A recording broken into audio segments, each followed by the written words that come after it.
पूर्व मुख्यमंत्री अशोक गहलोत कार्यकाल में मंत्री रह चुके महेश जोशी के बाद अब मंत्री प्रमोद जैन भाया की मुश्किलें भी बढ़ने वाली हैं।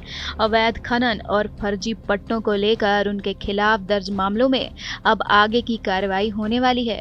कार्रवाई से बचने के लिए पूर्व मंत्री प्रमोद जैन भाया की ओर से सुप्रीम कोर्ट में प्रार्थना पत्र दाखिल किया था। बुधवार 16 जुलाई को सुप्रीम कोर्ट में भाया के प्रार्थना पत्र पर सुनवाई हुई। सुप्रीम कोर्ट ने भाया को राहत देने से साफ इनकार कर दिया है। कोर्ट ने राज्य सरकार को नोटिस देकर 4 सप्ताह में जवाब मांगा है।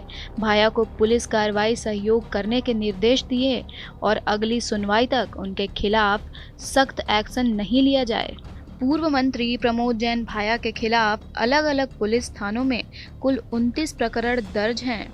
अवैध खनन और फर्जी पट्टों के आरोप में दर्ज होने वाले इन मामलों की जांच चल रही है। भाया की ओर से इन सभी एफआईआर को झूठा बताया गया है। उनका कहना है कि सभी मुकदमे राजनीतिक द्वेषता के चलते दर्ज कराए गए हैं। भाया ने अपने प्रार्थना पत्र में सभी एफआईआर को क्लब करने या रद्द करने की गुहार लगाई थी।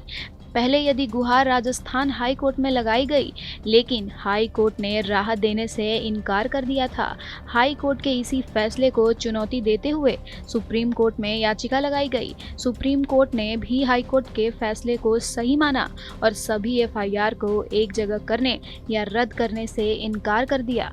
इस मामले की सुनवाई जस्टिस विक्रम नाथ और जस्टिस संदीप मेहता की बेंच में हुई। इस बेंच ने भाया की दलीलें सुनने के बाद कहा कि अलग अलग पुलिस थानों में दर्ज प्रकरण किसी एक घटना को लेकर दर्ज नहीं हुए हैं।